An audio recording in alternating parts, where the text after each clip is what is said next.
E no geral ela é mais articulada também, por isso que muitas vezes ela vende melhor. Ah, não, no comercial quando a mulher quer vender... Não, vamos lá. Vendem melhor, mas elas têm que usar com o jogo dela. Vírgula, né? Que seria... A beleza dela. A burrice do homem. Em outras palavras. A mulher, ela tem que ter, usar esse game. Não tô falando que ela vai se desrespeitar, nem nada, mas ela tem que, primeiro, que conviver com os machistas. Assim, tem que conviver com os homens que eles são realmente escrotos. Sim. Ainda mais numa relação de poder em que ele é o comprador e a mulher tá vendendo. Ela tá vendendo o quê? Sim. Ela tá se vendendo ou tá vendendo o produto? E ela tem que jogar com esse jogo, mas, cara, se ela quiser, ela vai disparar e vender muito mais que o homem. Mas vamos considerar também que a beleza é uma excelente arma para todos, inclusive na política. Não é segredo para ninguém que o Collor foi votado em massa pelas mulheres no seu período. Porque ele era bonitão, charmoso, falava muito bem, todo cortês.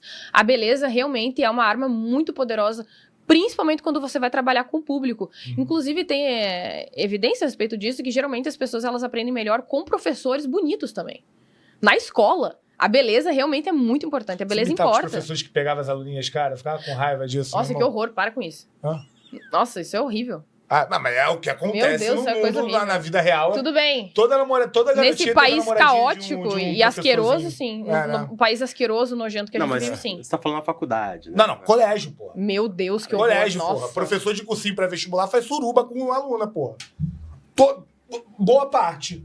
É assim, é notório. Que esses caras comeram de mulher, de criança, de adolescente. Aqui nem também no mundo gay também, que eles também são pederastas pra caramba. Mas enfim. O que eu acho? No mundo gay carioca, meu irmão, a pederastia rola solta. Eu sei muito bem o que acontece no mundo LGBT. Aí, ó. Sei perfeitamente. Aliás, um ponto que Osho fala... Vou trazer o Osho aqui pra mesa, tá? O Peixe gosta. Ele argumenta que os homens, eles tendem a usar agressividade contra as mulheres, os ocidentais. Cara, tô com muito medo desse programa, cara. Porque a religião... O pensamento cristão, judaico, dominante, conservador do Ocidente faz com que aquilo de botar o sexo como sagrado, como profano, como um sexo como não algo natural dentro do nosso dia a dia, por exemplo. O cristianismo fala que você tem que casar depois do casamento, tem que fazer sexo depois do casamento. Enfim, você botar o sexo nessa áurea não mística, não no plano térreo, enfim, não dá acesso ao sexo ao homem, acaba ele tendo esses comportamentos que vão ser machistas, que vão ser comportamentos ruins para a sociedade. Porque a gente vive numa sociedade em que tem algum grupo de homens que todas as mulheres estão querendo ficar com esse grupo de homens. E tem uma massa... A maior parte dos homens aí, cara, o homem médio, ele não tem acesso ao sexo, ele não sabe transar, ele não tem acesso à sexualidade, ele não tem conhecimento de nada, ele só repete comportamento de vai tomando, de ator pornô e esse tipo de coisa. Então, isso, e aí eu acredito, é a minha hipótese, além de ter uma correlação, tem uma causalidade. E o argumento do Osho é esse. Cara, você tá quieto. Eu não sei opinar nisso, cara. Mas, enfim, o fato do homem... Porque, cara, aquela parada que, tipo, grosseiramente que falam, essa mulher tá histérica, tá estressada porque tá faltando transar. Isso vale pro homem também, acho que vale pro ser humano. Assim, o ser humano, quando ele não tem acesso ao sexo... Aí, cara, eu sou muito progressista, cara. Enfim, para de peixe. O ser humano, quando não tem acesso ao sexo... O homem em específico... O sexo ao acesso? Mentira. Acesso ao sexo. Ele não tem muito... enfim, é isso. Eu pego o exemplo do... Cara, eu adoro o Japão, né? Eu fico toda hora falando... Meu irmão, atentado é só em céu que não come ninguém. Se aquele cara estivesse comendo alguém, ele não tava fazendo aquilo. Ele e alguns trans, né? Mas enfim. Por causa disso, é uma sociedade muito reprimida, né? Sexualmente falando. Então, quando ela falou isso, eu pensei a mesma aí coisa. Os caras, sei lá... O cara rouba a calcinha, faz umas coisas meio doidas, assim, que... Tu sabe que lá no Japão, um dos maiores crimes é roubo de calcinha? Eu conheço esse crime aí, mas eu repito aquilo que eu falei anteriormente. Existem outros países que são sexualmente muito mais repressores do que o Brasil e as violências perpetradas contra as mulheres são muito menores. E por incrível que pareça, tá? E aí eu vou citar os países árabes. Inclusive, eu vou citar um caso anedótico aí, de uma amiga minha. Eu tenho uma amiga que ela tá morando hoje em dia na Arábia Saudita. E ela conheceu um cara, lutador, inclusive, fortão, bonitão, muito cortês e cavalheiresco, gentil, com excelente conversa, muito calmo. E aí eles começaram a namorar. E o que ela descobriu? Que ele era virgem. Não somente virgem, ele nunca tinha beijado uma mulher na vida dele. Caraca. Nunca. E aí ela seduziu ele por um determinado período, conseguiu, fizeram sexo, ela tirou a virgindade dele. E aí ela me contou que um dia os dois estavam juntos na cama, o amigo dele ligou, ele atendeu e ele viu que ela estava com ele. Ele deu uma bronca no amigo dele, dizendo que ele iria pro inferno, que ele tinha cometido um pecado, que ele deveria pedir perdão para Deus na Meca.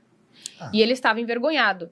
Então, veja, a cultura deles de repressão sexual é em larga escala, tá? Não é só para mulheres, é para todo mundo. Claro que pesa muito pior para uma mulher, mas há uma repressão sexual lá. Mundo. É para todo mundo. Mas isso é judicial para todo mundo. Então, veja, isso acontece em Emirados Árabes, na Coreia do Sul, no Japão, em vários outros lugares em que há uma repressão sexual muito forte, tá? E ainda assim, os índices de violência no geral são menores. Por quê? Porque aí entra uma questão específica da masculinidade. É porque há um Estado, há uma instituição forte que regula e doma os impulsos masculinos de violência. O Brasil não tem isso. Entendeu? O Brasil não regula suficientemente a violência masculina. Nós somos lenientes e muito tolerantes em relação a isso. O Brasil precisa fazer um caminho inverso. Nós não podemos tolerar esse nível de violência que é perpetrada de forma indiscriminada de todos contra todos. Geralmente isso é pior dos homens contra as mulheres. Por quê? Porque o homem tem mais testosterona. Sim. Geralmente o homem ele tem uma tendência maior a entrar em conflitos para resolver conflitos através da violência, entendeu? Sim. Então, nós temos esse problema. Agora, o que acontece nesses outros países? Que, embora sejam mais patriarcais, que têm violências muito menores. Por quê? São menos incidentes. Não, claro, eu não estou dizendo que não existe. Existe, claro. O mundo muçulmano como exemplo de... Mas a gente tem acesso, por exemplo, a índices de violência através de órgãos internacionais de homicídio. A gente tem contato, por exemplo, em relação a isso no Chile. Sim. O Chile é um país mais patriarcal que o Brasil. E os índices são muito menores. Nós temos isso em relação à Coreia do Sul, que não é um país fechado, que nem Emirados Árabes. Nós temos dados disso em relação ao Japão, que é um país muito mais conservador e muito mais hierárquico. Só que o Estado é forte. O Estado está em todos os lugares. E as pessoas, elas têm certeza da punição, que a justiça vai ser rápida, que ela é toda sistematizada. Você fez isso e você vai pagar por isso, entendeu? Então, a gente tem várias perspectivas. Pode ser isso, pode ser aquilo. Mas é isso que há em comum. Onde há uma redução de violência vertiginosa é porque o Estado é forte. O Estado é forte e a justiça funciona e eles fazem o básico. Ponto final. Entendi. Não, entendi, perfeito. E aí você falando de Estado forte, que ele tem que estar presente, como é que a gente fica com o Estado presente tendo o tamanho do Brasil? Como é que a gente consegue fazer o Estado estar forte lá na Amazônia, lá no Acre, lá no Amapá, enfim, no Mato Grosso? Como é que a gente consegue levar os tentáculos do Estado para poder mostrar para o Brasil ali que, cara, a sociedade tem recursos de poder combater algo caso aconteça alguma coisa ruim? Tanto que é o caso de você estar no interior, você poder ter porte de arma, né? Questionamento, enfim, porque o Estado não vai chegar lá, né? Bem, primeiramente, eu acredito que é extremamente importante que a gente deixe de se focar tanto em crimes simbólicos, tá? Que é esse caso aí da lei da misoginia e tantas outras tentativas de criminalizar determinadas atitudes que não necessariamente implicam numa vítima, né, num crime real, mas em questões subjetivas que podem ser analisadas e julgadas por uma perspectiva subjetiva e vaga, que depende da interpretação do juiz. Então, primeiramente, a gente tem que parar de gastar energia com crimes simbólicos, digamos assim, né? Então, a gente precisa começar a se focar em crimes reais, crimes verdadeiros. Outra coisa, precisamos retomar o território do Brasil, que tem vários lugares que simplesmente já não são nossos. O Rio de Janeiro, por exemplo. Assim, é realmente muito arriscado qualquer político, qualquer autoridade que tente realmente retomar o Rio de Janeiro, porque basicamente você vai ter que enfrentar um exército de narcotraficantes que agem no Brasil como se fossem alienígenas, certo? São territórios alienígenas que eles tomaram. Então, esse é um outro passo muito importante. Nós precisamos retomar o território brasileiro e colocar a polícia e as autoridades institucionais oficiais de volta onde elas não deveriam ter jamais saído. Esse é o primeiro passo. Eles são terroristas? São, na minha perspectiva. Na verdade, eles são piores do que terroristas. Porque terroristas, por exemplo, eles têm uma ideologia. E eles atacam de modo pontual. E geralmente como forma de retaliação. Aqui é justamente o contrário. Eles estão instalados, agindo perpetuamente, constantemente, o tempo todo, em todos os setores da sociedade e afetando todas as pessoas sem necessariamente ter qualquer tipo de motivo específico ou particular. Eles estão nos sugando e parasitando a sociedade brasileira integralmente em todos os setores. Então é pior do que um terrorista. E que, inclusive, aí nesses países de primeiro mundo que eu falei, que tem o direito penal do inimigo. Aí eles não têm garantias. Não tem audiência de custódia, não tem julgamento de segunda instância, não tem acesso à saidinha, nem visita íntima. Não tem nada disso. Direito a sigilo. Sigilo bancário, sigilo no próprio celular. Nada disso. Porque eles são terroristas. E o Brasil, ele proporciona todo esse tipo de garantia que um ladrão de galinha tem para terroristas. Aliás, para os que são piores do que terroristas, né? Então, nós temos vários passos, como, por exemplo, retomar o território que é nosso e que, infelizmente, está tomado por narcotraficantes e fazer toda uma reformulação do nosso sistema penal. Também ter algumas atitudes específicas de práticas, de táticas realmente de guerra. Por exemplo, hotspots a gente precisa ter, que são pontos específicos onde geralmente ocorrem crimes. Ou senão, integração de várias polícias com o sistema judiciário e o sistema penal, tanto quanto de investigação.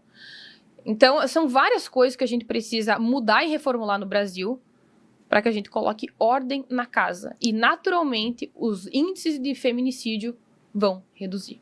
Bom. Perfeito. Só uma dúvida em relação a isso. Você é a favor do modelo mais americano de autonomia para os estados eles decidirem o que querem fazer? Ou você... Porque você falou de estado forte. Sim, aí eu estou pensando que você é quase o Getúlio Vargas aqui. Sim. Não, calma aí também.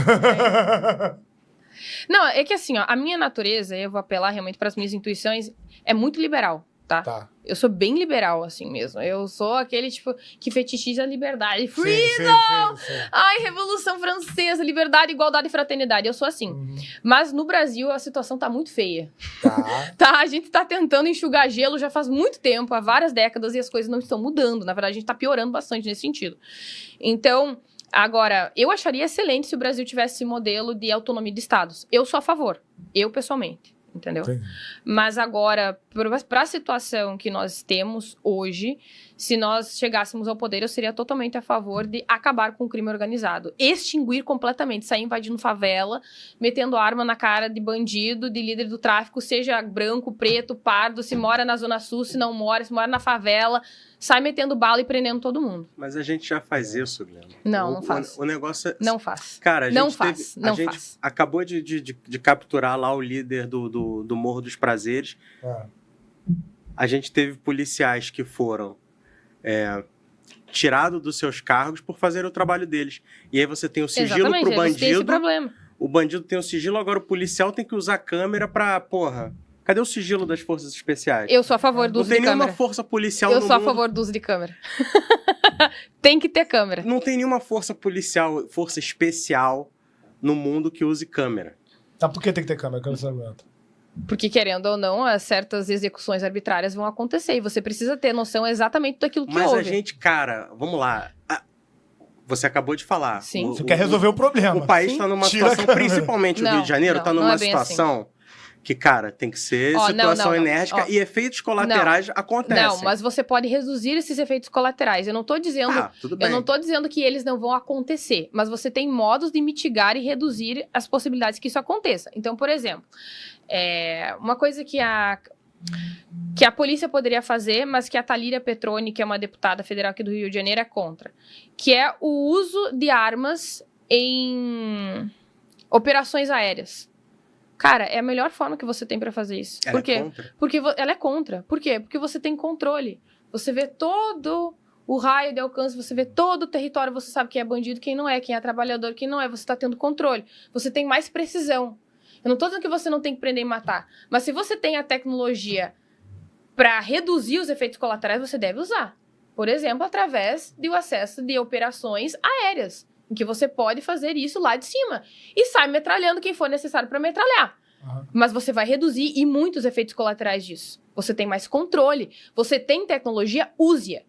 A gente tem que fazer o básico. O básico tá ali, disposto pra gente. Por que a gente não tá usando? Entendeu? Esse é o meu ponto. Não tô dizendo que você tem que ser, suavezinho com o criminoso. Não, não é isso. Câmera, qual que é o teu argumento? A câmera é que, infelizmente, muitas pessoas vão morrer inocentemente. Você tem que ter controle de quem realmente cometeu um erro. Você precisa saber. Muitas eu não sei. Inclusive... Muitas é uma palavra forte pra mim. Não, e a tecnologia... Não, concordo, concordo. Não, naturalmente, algumas vão acontecer. Porque se pega a última operação, não morreu inocente. Assim, ó, claro. Só no contrário. A questão é o seguinte... Esses problemas vão acontecer, mas a gente precisa ser justo. Quer dizer, a última morreu, a penúltima morreu, né? A última morreu, a penúltima não. Desculpa. Ó, essa posição que eu falo agora, ela é minha, tá? Não tem nada a ver com o partido, com a instituição, nem nada. Eu entendo que qualquer tipo de operação militar, que seja interestatal ou que seja civil, significa o quê? Que o Estado falhou, tá? Nada mais deu certo. As negociações deram errado, os acordos... Todas as reuniões, nada funcionou. Uma guerra interestatal acontece. Se acontece uma operação especial, isso significa o quê? Que o Estado é ineficiente, que há uma extrema desigualdade, que o Estado ele é ineniente, que as punições não estão acontecendo. Há todo um sistema que incentiva o crime, certo? Ou seja, nada funcionou. Mas a gente precisa entender que essas operações, elas são um problema em si.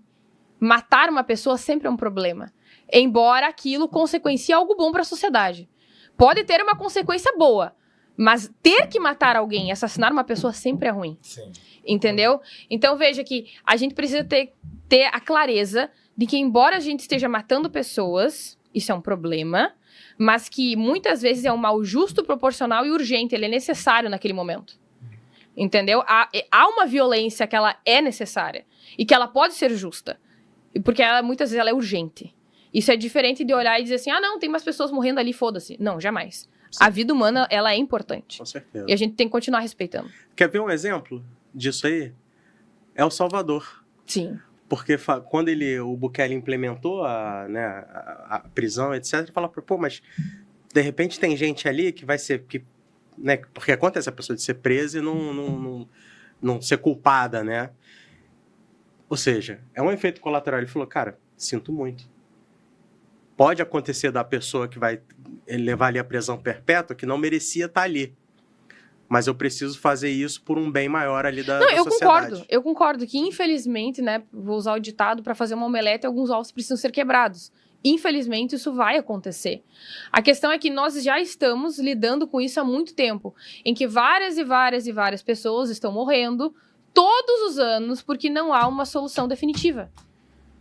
São crianças morrendo, são mulheres sendo estupradas, são homens sendo furtados, casas sendo assaltadas. É horrível. Tantos comerciantes que estão sendo explorados pelo crime organizado, extorquidos há tanto tempo, que alguma medida definitiva precisa acontecer. E, infelizmente, tem que ser uma guerra. Porque a gente já deixou a praga, esse câncer, tomar completamente o país inteiro. Agora já não adianta mais.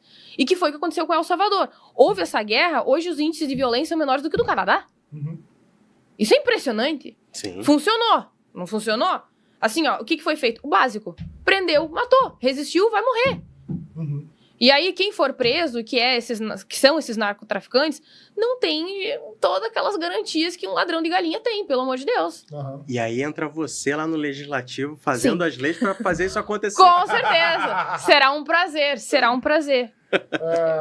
Me dá um minutinho antes de vocês continuar, porque eu preciso muito no banheiro. Tá bom. Eu tomei muita água. Vai lá, fica à vontade.